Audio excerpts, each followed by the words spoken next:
بسم اللہ الرحمن الرحیم۔ انفو ٹی وی کے ہم سفر دوستو، السلام علیکم۔ اپنے معزز ناظرین کے لیے ہم اپنے اس چینل کے توسط سے انفارمیشن فراہم کر رہے ہیں۔ اس مقصد کو پورا کرنے کے لیے آج ہم نے چناؤ کیا ہے بر اعظم یورپ کا۔ آج ہم آپ کو پورے بر اعظم یورپ کی ایک خاص روایت کے بارے میں بتائیں گے کہ جب یورپ میں سر درد کو بدروحوں کا چمٹنا کہا جاتا تھا اور ان بدروحوں کو کیسے اور کہاں لے جا کر کیلیں ٹھوکی جاتی تھی۔ اس لیے آپ ناظرین کو یہ ویڈیو آخر تک ضرور دیکھنی چاہیے۔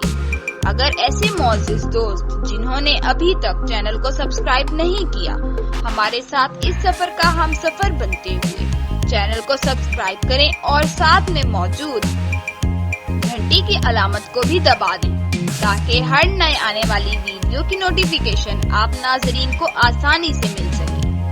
ناظرین، یورپ کا کل رقبہ 1,01,80,000 مربع کلومیٹر پر مشتمل ہے۔ یہ پوری دنیا کا چھٹا بڑا بر اعظم ہے۔ پورے بر اعظم میں موجود ملکوں کی آبادی کو جمع کیا جائے تو کل آبادی 80,80,02,58 افراد بنتی ہے اور آبادی کے لحاظ سے یہ تیسرا بڑا بر اعظم ہے۔ اس بر اعظم کی کل 56 ممالک شامل ہیں اور یہ تعلیم کے لحاظ سے سب سے اچھا بر اعظم تصور کیا جاتا ہے۔ لیکن اگر اس بر اعظم میں مسلمان اپنا کردار ادا نہ کرتے تو یہ صرف مفروضوں پر مشتمل بر اعظم کہلایا جاتا۔ جب یورپ میں سر درد کو بدروحوں کا چمٹنا کہا جاتا تھا اور ان بدروحوں کو نکالنے کے لیے چرچ لے جا کر سر میں کیلیں ٹھوکی جاتی تھیں۔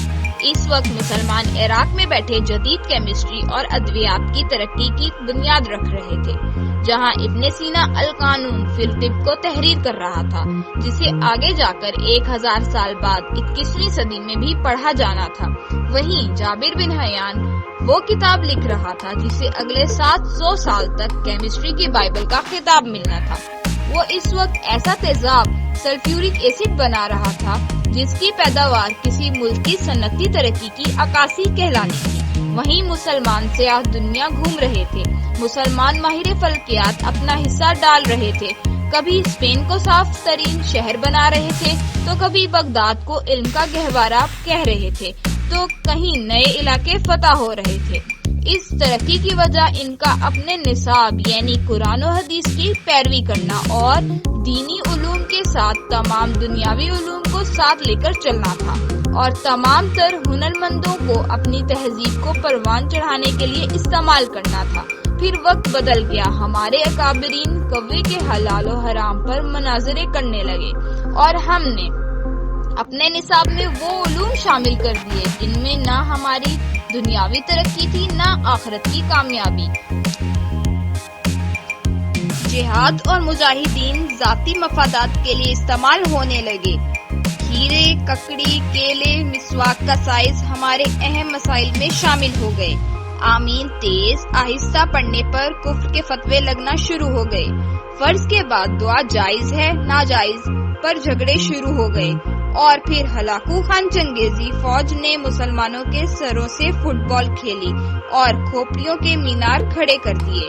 علمی کتابیں دریا میں بہا دی گئی اور مسلمان 1000 سال پیچھے چلے گئے اور آج پھر وہی صورتحال ہے اور آج ہم اسی حیرانگی کا شکار ہیں کہ تبدیلی آ کیوں نہیں رہی، جبکہ ہمارا علمی معیار یہ ہے کہ ہم لارڈ میکالے کے نصاب سے باہر ہی نہیں نکل سکے۔ محترم ناظرین، یہ تھی یورپ کی تاریخ جس کی ہم مثالیں دیتے ہیں۔ یورپ نے کیوں ترقی کی اور ہم کیوں پیچھے رہ گئے؟ یورپ کے لوگوں نے مسلمان ہیروز کے نقشے قدم پر چل کر ترقی کری اور ہم نے یورپ کے پیچھے بھاگنا شروع کر دیا۔ آج ہم بڑے فخر سے یورپ کی مثالیں دیتے ہیں، لیکن یہ نہیں جانتے کہ یورپ نے ترقی کب اور کہاں سے کی اور ہم پیچھے کیوں رہ گئے۔